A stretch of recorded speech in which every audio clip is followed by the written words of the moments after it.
Good morning, YouTube. Here with you on this Thursday morning. Back with the AM shortwave GE. Still having problems with it. The stories.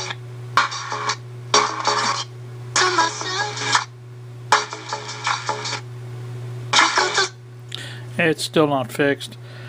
I don't know exactly what the problem is, but it has something to do with the how it moves around like this. See, I can move it around like that.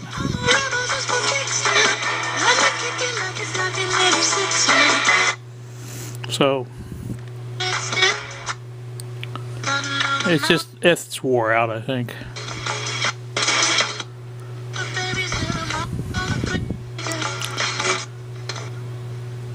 Shouldn't be that much play in it, but there it is.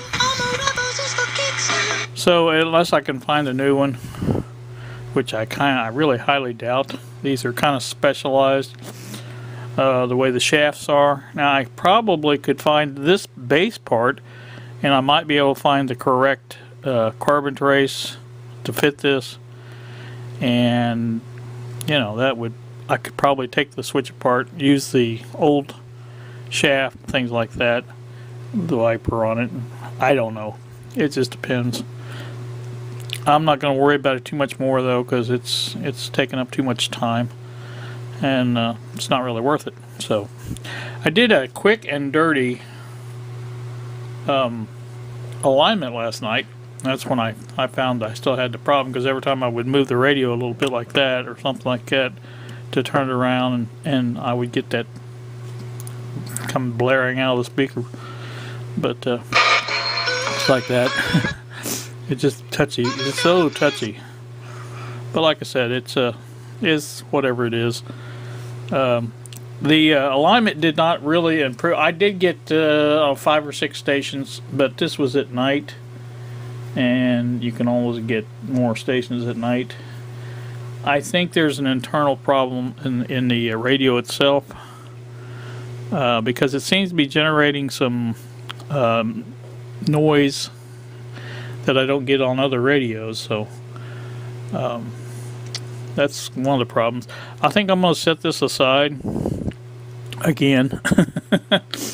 But it's just like I said, it's consuming too much time for what I've got, and I still need to get all these connections fixed and all that stuff. So when I have some free time, I may do that, but I've got too much going on now with the car, and it's raining today. That's why I'm in here. But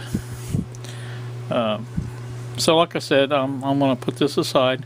It will stay there, and so that's about it for that. Now another thing I wanted to bring up is these transistors. I don't know if you guys remember this.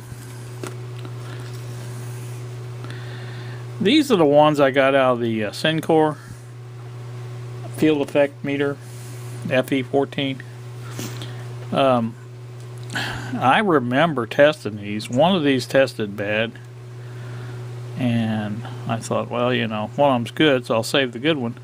But I saved both of them because I didn't know which was which. So yesterday I tested these.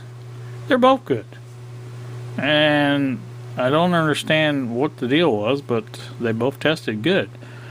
So I'm not really sure what I'm going to do with them now. I mean, you know, obviously what I did to the meter fixed it, so that was to put a transistor in. So I still need to work on that too. I got so many things, projects to do. It's just, you know, it's just unreal. But anyway, so I'm gonna save both of them, because, you know, they're field effect transistors, and you know, they're valuable in that respect. So what else is going on? Oh, I found this. I was looking for something else, and I found this. You guys remember this, right? This is the kit I put together, and it didn't work at all. And I never have actually gone through and check to see if solder. I'm sure it's a soldering problem on my end, because this is the board that had the coating on it or whatever. I had to use the Scotch-Brite to get the coating off, and it just never did take exactly like it was supposed to, I don't believe. So I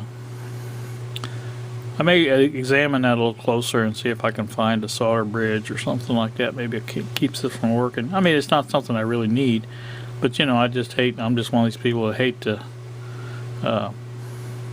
have something and build something and not work.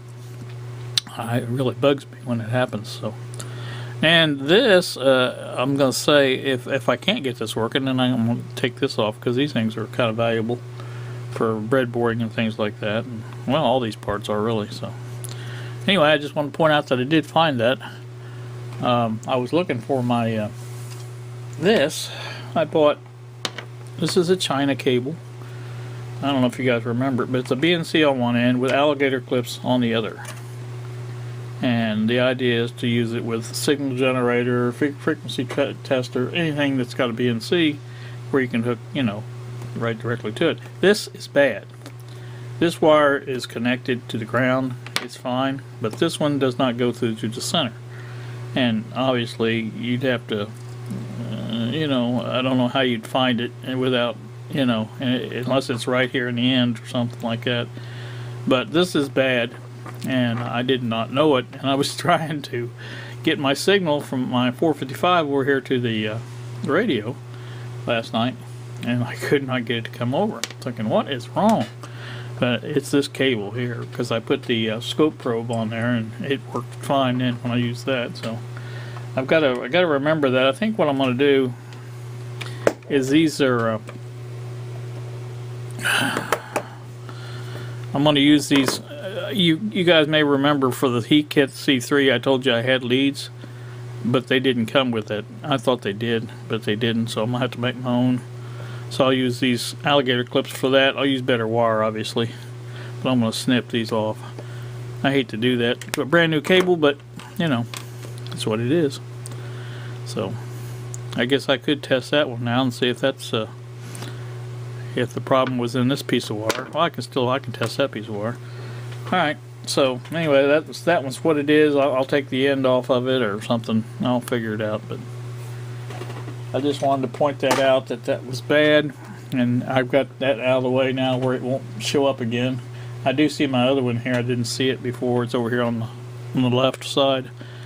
So some of the stuff I'm working on this morning. Still haven't had my noodles this morning. I got to do that. Like I said, I had planned on working on my car again. My headlights are not really gotten much closer. They're supposed to be here Saturday according to the tracking. My capacitor for the C3 that I ordered at 0.25 or 0.22 actually, they're supposed to be here today. They are in Seymour, so hoping they'll be here shortly. Probably end up, if it keeps raining, it's supposed to showers all day, I think, so I probably will go ahead and do another installment of the C3.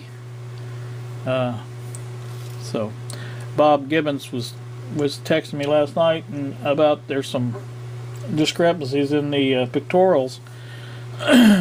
So I gotta see exactly what that means to me as far as building this on camera, and I want to do that. So alright, that's gonna do it for me. Like I said, this is gonna be put aside for now until I figure out something that you know, I don't mind putting the time into the volume control if the rest of the radio was working good, but you know, I've come a ways with this radio. I mean, went from not working at all to got it now where it does have sound coming out, and it does play one station fairly well.